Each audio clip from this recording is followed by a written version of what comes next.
Hey kids, good morning, good evening, or good afternoon, whatever your case may be. Hey, you want to hit that like button for me, please? Please. And share. And if you're not a subscriber already, please do subscribe.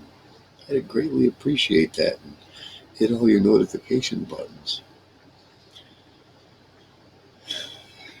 Hey,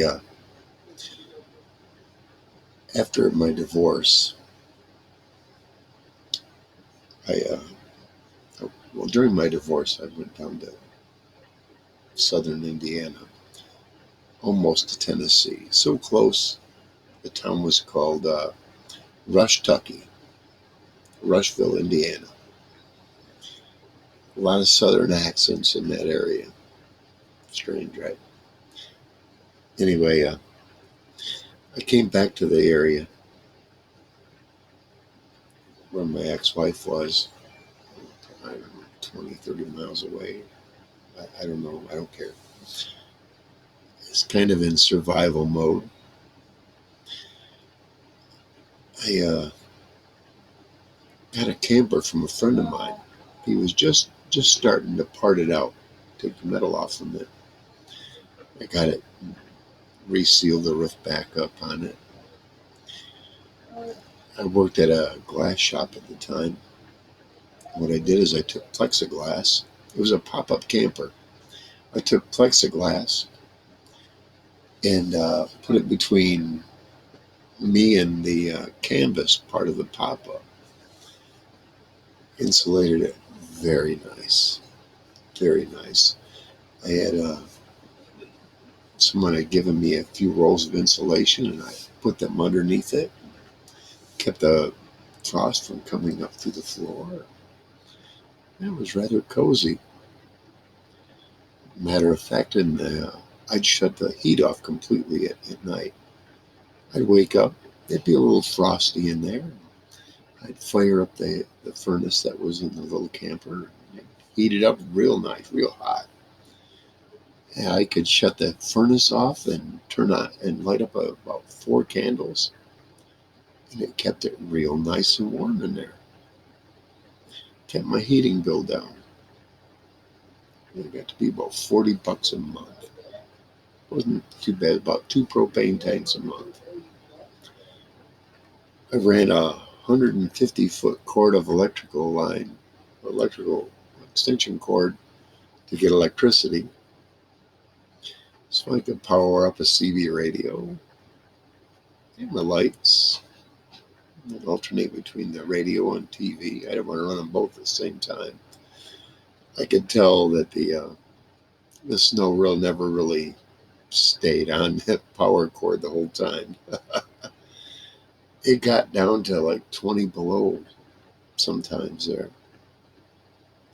Yeah, I, I managed. It wasn't bad until I started noticing that my marijuana was starting to come up a little short. And the guy I was renting the space from and getting electricity from was pinching my pot while I was gone. So I rigged up a few traps that were sprung, which kind of told the both of us I knew there was somebody coming and going. And I put a little sticker on the outside of the door. Danger.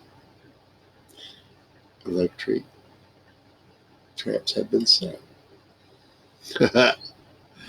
All of a sudden, no more pot came up missing. And then all of a sudden it did.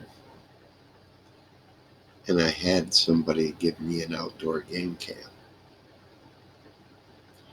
And what I can gather is the landlord there, the guy I was renting the property from, he'd pull the extension cord, shut it off, and then come into my camper. I had video and photos of him. And it was enough to make me move.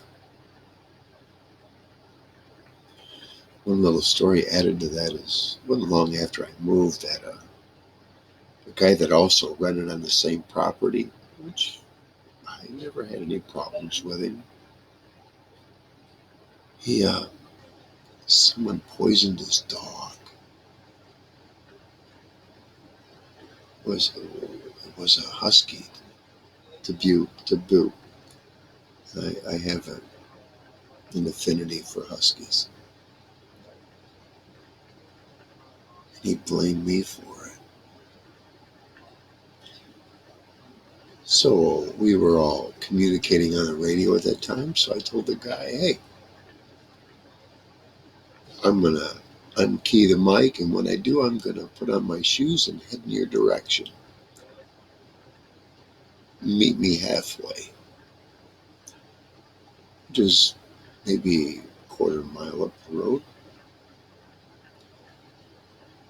I unkeyed the mic, got my shoes on, and headed up the road. He met me about halfway, and I looked him square in the eye. He was a little guy. Don't ever underestimate the little guys. I looked him straight in the face, and I said, listen. Called him by name, and I said, if I did that to your dog, I'll look you right in the face right now and tell you and beat your motherfucking ass.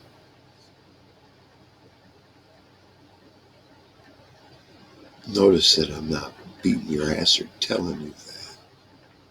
And you need to find out who killed your dog.